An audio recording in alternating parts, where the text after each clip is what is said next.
Now next slide is 50-30-20 rule. So let me just start with the 50-30-20 rule. And okay, so what it looks like. Well, this rule looks a little weird, right? So this rule comes from personal finance and has a great application in the tech world. And what this rule actually is in personal finance, if you don't know, then this rule is that out of your 100% of your salary or what you earn, you need to allocate 50% towards your expenses of time, because in right now as a student you only have time as your money, right?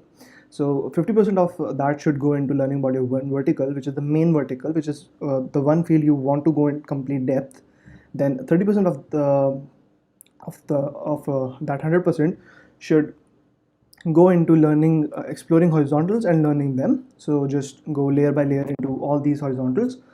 Then after that you are left with 20% that can be allocated for leisure and recreational activities, right? And what I call this complete procedure as Somras of life. And if you guys just stick to this for a long term, and you are you have a barrier of successes, then and it also leaves you with enough time that you can spend socializing and networking and all of these stuff, right? Which is also again a great investment only. uh, but so we have discussed about development side. Now there is one more approach which normally people do, which is the competitive coding methodology, or learn data structures, go into competitive field and just sit for placements and you are done. And okay, so yeah, learn data structures, then dive deep by solving questions and go as complex as you can. That's the basic funda of these competitive coding competitions and data structure stuff. Go as complex as you can, just as simple as that. Okay, build your reputation or rank on CodeChef, HackerRank, Codeforces, and others, and then you can just find and then they can just find you if you are good, right? So fight competitive coding competitions and hackathons are also for competitive coders. So just if you want, you can apply to these hackathons, and if you win, then it's good, because I have seen many of my colleagues, many of my friends do this thing, that they have landed some great opportunities, right? Then great, ready for placements, go and grab the package.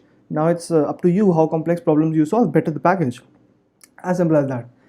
And in this journey, it's great add-on if you just add an advanced development field and you pick that up as a side hustle. Because what happens is, most of the developers, most of the competitive coders out there don't do that. And it's okay if you pick up a side hustle and just build out a project out of that. And just in order to differentiate your profile from the huge profile, you can build out various other projects, right? So just build out some projects, and you're good to go, right? Cool. Okay, that was all. Enough of the tech talks. Now let's just move towards something which I'm looking from you know for past, I think it's been months, right? And this is something, because I want to tell you guys that my name is Innovative Coder, but I'm also a very hardcore preacher of no code, which is so no code stack. What is actually no code stack? I'll discuss that in a moment. Well, the problem with us engineers is that we are choosy, right? And this nature forces our brain to choose between either of the two categories. One is creative thinking, and the another is analytical thinking. And you see, if in your class, if in your just first network, you see that there are people who are either creative thinkers or who are either analytical thinkers, right? And the problem over here is that it's vital for a person to think on both the parameters if they really want to stand out of the crowd. From starting of the session, I have mentioned about these horizontal fields a zillion times, right? But you might be wondering, what are these fields? And I actually haven't talked about them as well. Of course, I'm no one to tell you what to do. My main motive is just to give an abstract idea so that you can just walk on the path I've shown. That too, even if you wish. With horizontals, I have seen one major thing is that choose extremes. And what do I mean by extremes is that choose non-overlapping fields. So, what is actually non-technical stack? So, all of these things would be somewhat related to no code stack. What is no code? So no code is something which you can practice, wherein you can practice coding by actually not coding.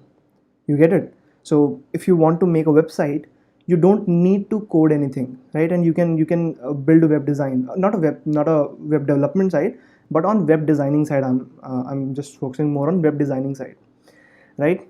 So for this thing as well, there are lots of websites out there which help you build that, and there are lots of tools. Just search no code on Google and you'll get with that. So even for Android apps, you have lots and lots of these things, wherein what you have is that. So one thing which come in my mind is Bubble. So Bubble is a technology which helps you build a decent Android applications without knowing code. You just need to drag and drop, and you are good to go. You can build a good API. So if you are good with Zapier, there are lots and lots of companies who are actually hiring Zapier guys, and also they are hiring. There are freelance opportunities, and tons of freelance opportunities are there. And I have seen people leaving their good jobs which they have got from their campuses and do freelance stuff, right? So just don't bound yourself in this jobs and placement thing. Also look out for freelancing.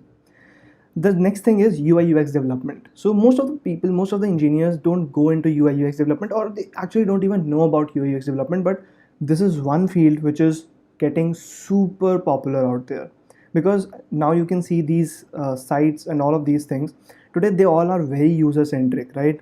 They all are you know they all are psychologically built in order that user get attracted towards the product or the services, right?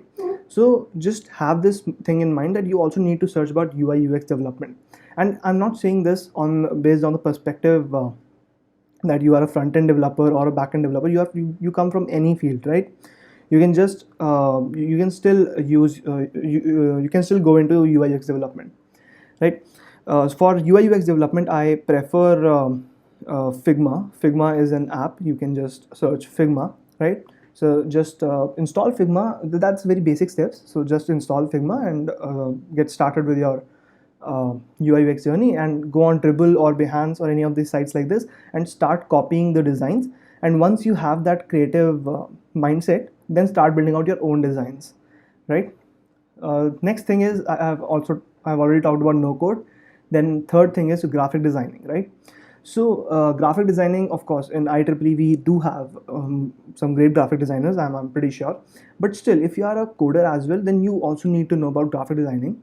And most of the companies out there do hire graphic designers a lot. And this is also a very creative job, right? Then there is video editing. As a YouTuber, I'm doing this from past. No, not a YouTuber, I would say, but I mean I push out YouTube videos, so I need to edit them, and I constantly need to upgrade my editing skills, and that's how I got into video editing. And now I realize the power, because I landed up some great opportunities with video editing. Then you also need to know about video recording. So what is video recording? So in the last session I told you that I am building out courses, and my JavaScript course will be live. And in that, building that course literally got me into the mode of video recording. So I spent a huge amount of my time, almost around 2.5 months, in building out my setup, learning how to record videos, learning how to just set up OBS. And this is something, this video also is getting streamed using OBS. And OBS is one step. Then there is Zoom. Then there are other things as well, right? So how you can build your own courses, that's something very great. Then the next one is photography. Photography is a never-ending skill, right? And you can just search a little bit about that. And of course, there are very great techniques you need to learn in photography as well. Just holding a DSLR doesn't make you a photographer. There are very much very basic, like very what do we say? Yeah, there are very much nitty-gritties in this thing as well, right? So the next thing is technical copywriting. And what is actually technical copywriting? So you build out copies. So it's actually technical copywriting, or you can just say sales copywriting. These both are different actually, but of course you can get into copywriting. Copywriting is a field wherein what you do is on these websites, if you watch that, their content is actually very much very much engaging. And how do you make that content engaging? How do you align that? What should be the font size? What should be all of that? This is what you cover in this field known as technical copywriting. Then you have marketing. Marketing has huge opportunities out there, whether it be conventional, whether it be digital, anyone, right? And then you have sales. Sales also have a lots and lots of stuff, right? Then there is blogging. So blogging is what I'm doing from last, I think it's been almost 6 years, and it has helped me a lot, whether it be on Quora, whether it be on this Medium, or whether it be on LinkedIn, right? So you just need to, because so blogging is something which can really attract people towards you, right? So learn that skill. And then there is one skill which I have recently got to know about, is game designing. So game designing is also something you can just try out, which is picking up its pace really fast. So as I told you that try out trends, in last session we talked about trends, so pick up trends quickly.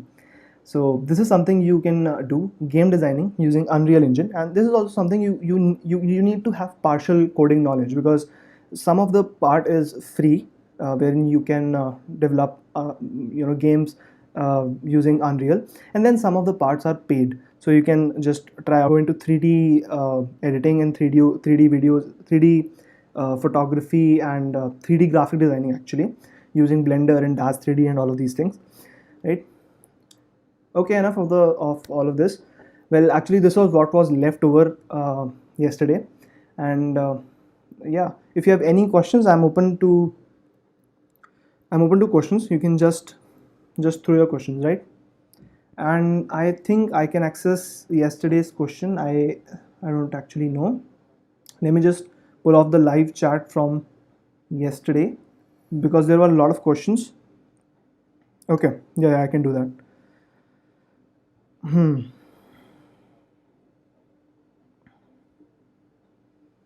Okay, so Nick was asking which is more popular in app development, React or Android.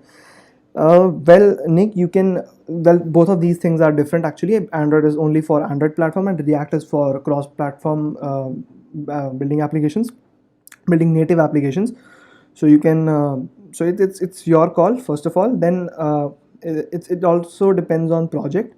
But if I if I just tell you about the placement scene and which thing is more in demand, of course both of them, none of them is going obsolete, but yes, you can still, if you are learning just now, you can go for React. That makes much more sense.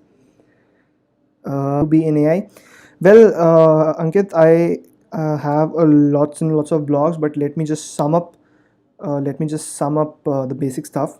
So you know what, with AI you just need to start with the basics of machine learning, right?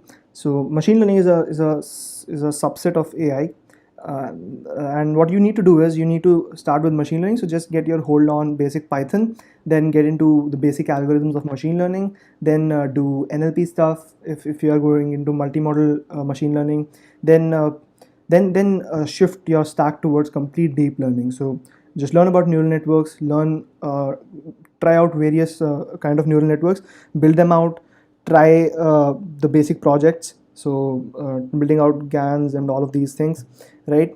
Then learn about technologies like TensorFlow and PyTorch, because they are very much in trend right now, right? And then you can just choose your stream, choose one thing which you would like to do for a very long time, right? So because of course, as I told you, it's completely research, right? So it's completely research based. So what you need to do is you just pick out one field. So my field was multimodal machine learning, wherein you have text, video, as well as audio going into getting features selected, and then doing processing on that.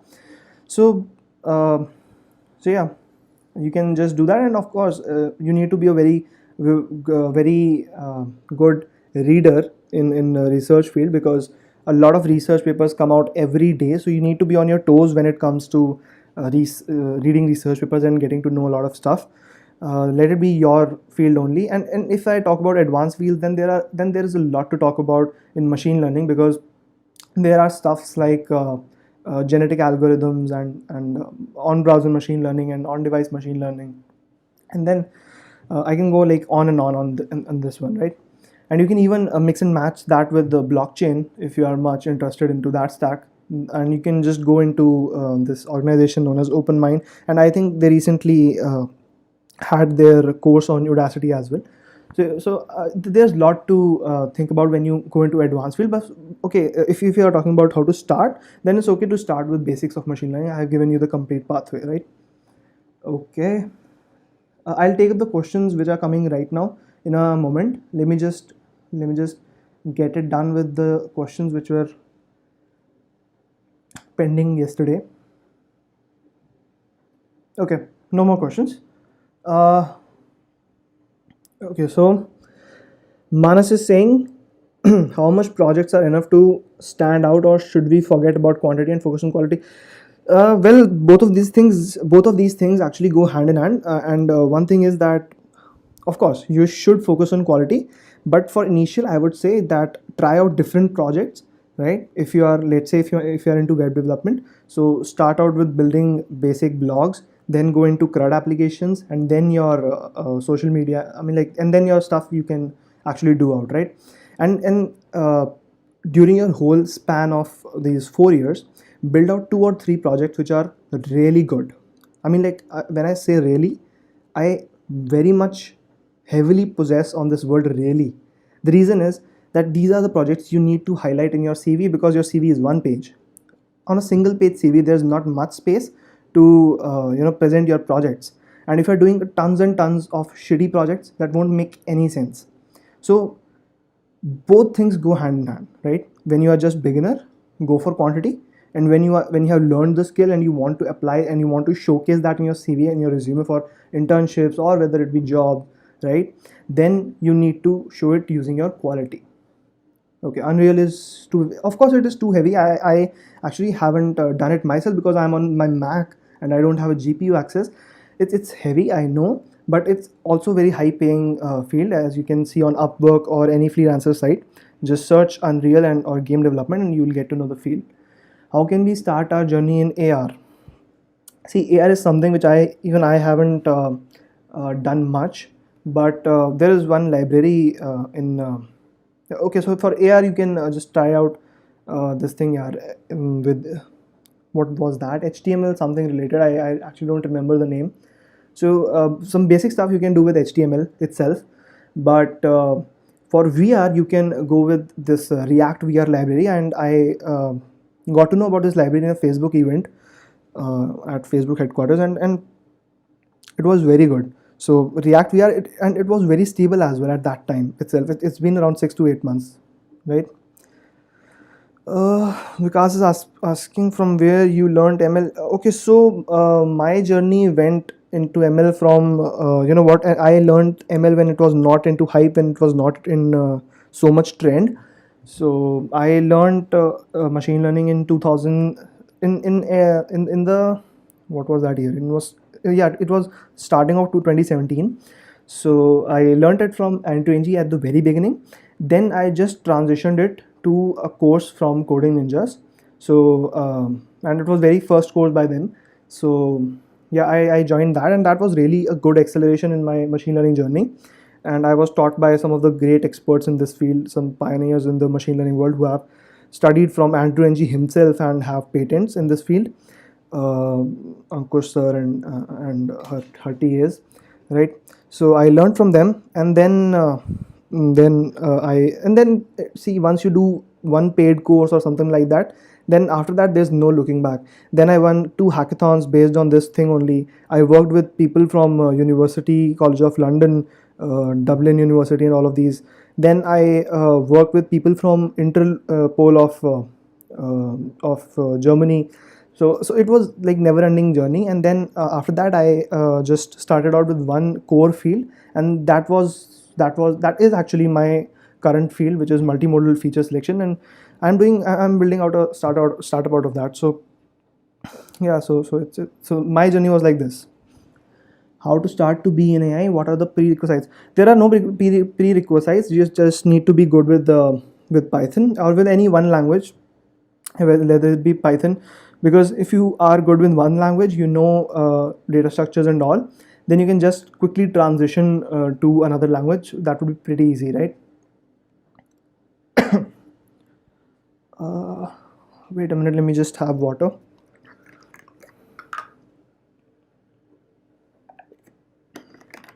Okay. Keshav is asking, I am not able to study chemistry, physics in first year and solving questions of Codeforces. Help me.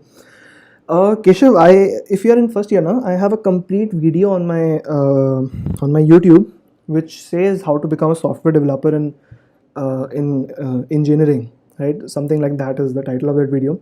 And in that video, I have discussed actually about where people go wrong in their first year and second year and what they end up with.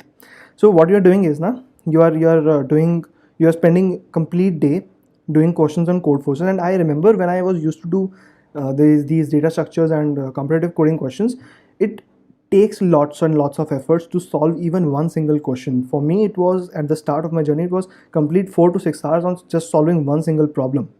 And of course, that's interesting, that's good, you are doing some great things, but spending a little bit of time on your physics chemistry can help you solve, can save you from a lots and lots of trouble at the end of your engineering. Because if you get a backlog, that's really, see, it will shatter your confidence, first thing. Second thing, it will not be good, and I won't advise, because see, when you are just starting out, you don't know things. But when you are in second year, lots and lots of people in your network, lots and lots of your friends will start doing these things as well, right? And doing things in a collective group is good approach, right? So just don't do that, right? For a little bit of focus, and it doesn't require, see, I've been through all of this, it doesn't require much effort. Attendance in our colleges, it's pretty okay, right? You can manage 30% or 40% attendance and still sit in exams. I had 7% attendance in fourth semester, and I still was allowed for every exam, right? So it's fine, man. Studies won't be hurdle if you are from NIEC or a college like that. Okay. Are there any questions, Akash? Just could you let me know if there are any other questions?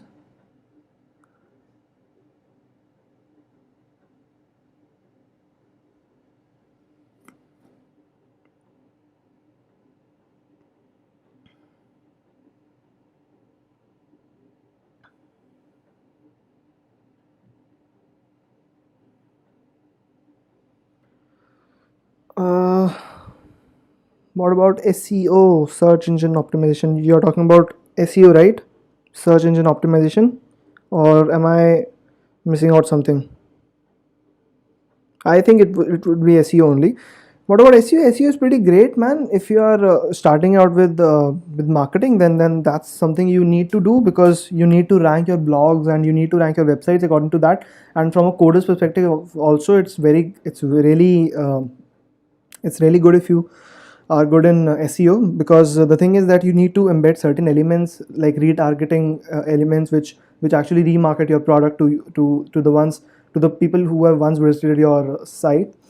So SEO is pretty great stuff. You can just go deep into that, and SEO is something which keeps on changing. So you can one thing is you can also print some research paper out of that, and yeah, of course, you can do that, right? Okay. Ankit is asking, so first I have to learn Python. Yes, of course, man. You have to learn one language pretty sincerely. I won't recommend actually first just starting out with Python, because see, Python is a language which is pretty easy. So start out with a little difficult stuff. And this is what I called, not me actually, this is a technique by Arnold Schwarzenegger. He calls it shock therapy. So what he was actually used to do was, in gym, he was used to pick the heaviest weight first, and then after that the lighter the weight, it would help him gain that capability that he could pick up that weight easily. So you need to apply that same, right? So just start with some difficult language, let it be C++ or Java, and then just transition to Python. Of course, it would take your time, right? It would be almost a 6 to 7 months of commitment, and a very strong commitment, I must emphasize on that. But you'll end up with some really great understanding of these programming languages.